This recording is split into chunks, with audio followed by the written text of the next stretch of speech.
Hey guys, Virgin Vinyl with you again today.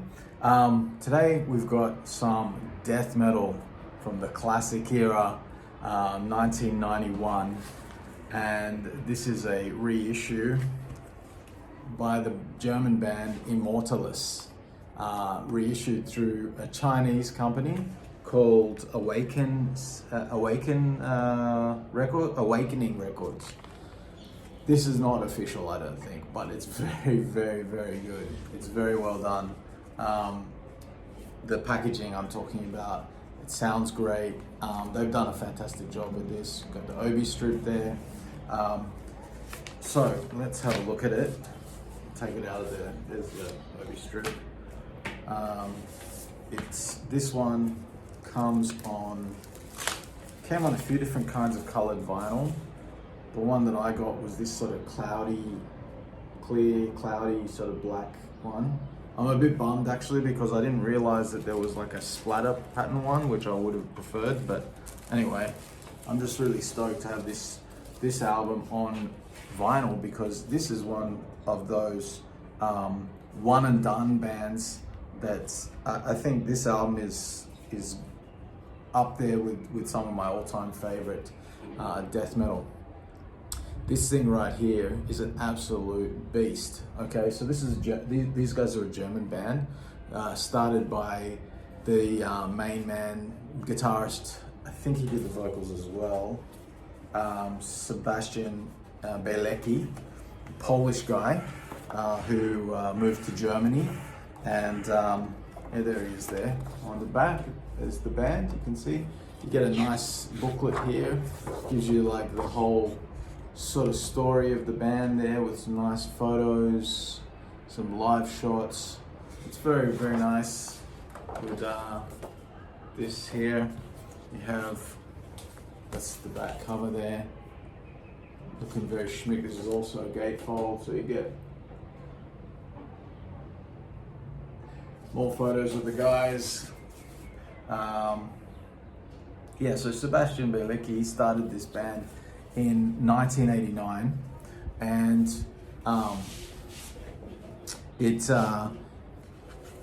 he was only 15 years old at that time, and I think they started with the name Blasphemy, but of course, you know, they eventually changed their name to Immortalis, changed lineups a little bit, and then eventually in 1991 they were given a deal and headed into the studio to record this beast right here. And this thing is an absolute beast. It's like, you know, modern death metal, I find it hard to listen to, mainly for a few reasons. I don't like modern production at all, not just in metal, but in general, across the board. Everything is too perfect, too fixed, too snap to the grid, too beat corrected, too compressed, too unnatural sounding. It sounds like computers. It just sounds like it doesn't sound like humans anymore. You know, or like solos are constructed over multiple takes. Vocals are fixed in what's it called? Auto-tune. And you know, many of these bands can play, like I'm not saying that there's no talented bands anymore, but they just like there's something about the production of those times, and like the irony is that a lot of those bands from back in the day kind of hated the way those their debut albums, their early albums sounded, but for most of the death metal fans from that era, like that's the goated shit. That's the best sounding stuff. We much prefer that. Like there's something that was so raw and primitive about the way it was recorded that lent itself to that energy of the music and that ferocity. And when it's all cleaned up and made nice, it doesn't suit death metal. Death metal is not meant to be nice. It's meant to be gross. It's meant to be fucked up. It's meant to sound ugly and nasty and harsh and rip your guts out. That's the whole point of it. And this album has that for sure.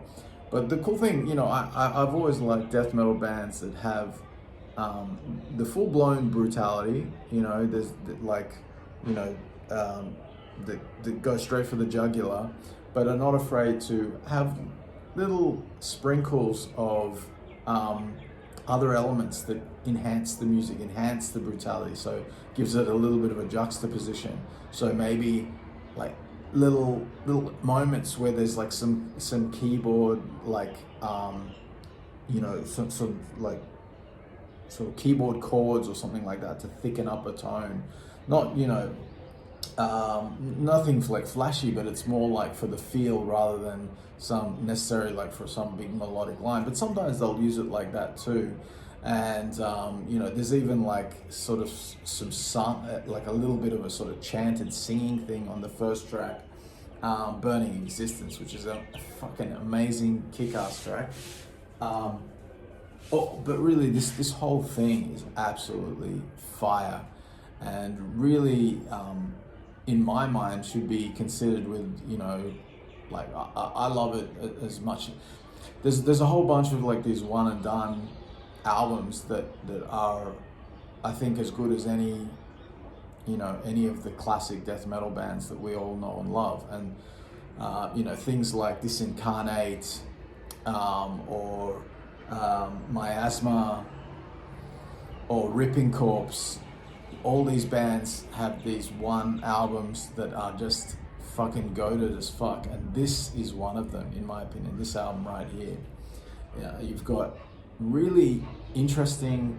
Sorry, what I was saying before about the modern bands and how death metal has become. It's like the production is really stale, but I just feel like the songwriting has become a bit stale too, and a bit predictable and generic. Whereas like back in these days, they were inventing the genre, so it feels more fresh. So even though you have bands that sound like this today, one, that's ruined by the production, and two, it's not innovative anymore. It's not cutting edge. It's like playing to my ears, it sounds like playing it safe. It's like boring. It doesn't have that urgency and that energy and that like living on the edge of creating something new. There's always something more exciting about listening to something that's new and you know, inventive, rather than, you know, hearing just somebody going through the motions of an already established style. Now, don't get me wrong. I'm not saying it's all shit. Sometimes it can be great. There are some modern bands that I can enjoy, but you know, will they have the staying power of this? You know, this is 1991, and I'm here talking about it in 2025 because it's stood the test of time. Will those modern bands stand the test of time? Time will tell. I doubt it, though. I strongly doubt it, because then. You know, I remember like in the early 90s, people were already saying that death metal is just repeating itself, you know, and like here we are all these, you know, decades later, and they're still doing the same thing, except with modern shitty production, and it's all nice and clean and fixed, and I don't know, I'm not a fan. But this right here, I highly recommend it if you haven't heard it. And you like your death metal, like, you know, if you're second generation, and when I say second generation, I'm talking about, you know, you're like your Morbid Angels, your Dismembers, your Cannibal Corpses, you know, that era, you know, like the sort of classic era Florida death metal and Swedish death metal, just as an example. Then you definitely need to hear this. You definitely need to hear this, and it'll knock your socks off. Is there anything else I can tell you about this? If you're into vinyl, you're watching a vinyl channel, so I assume you are. This is, try and get your hands on this, because I don't know when this is going to get pressed on vinyl again. And they've done a fantastic job with it, as you can see. So you've got this beautiful, you know, packaging here, lots of photos, gate folds. You've got the booklet with the full story there from the band. It's very nice. You've got the clear record, nicely packaged there with the polythene case and the obi strip. Fantastic stuff. Alright guys, hit the subscribe button and I'll see you tomorrow.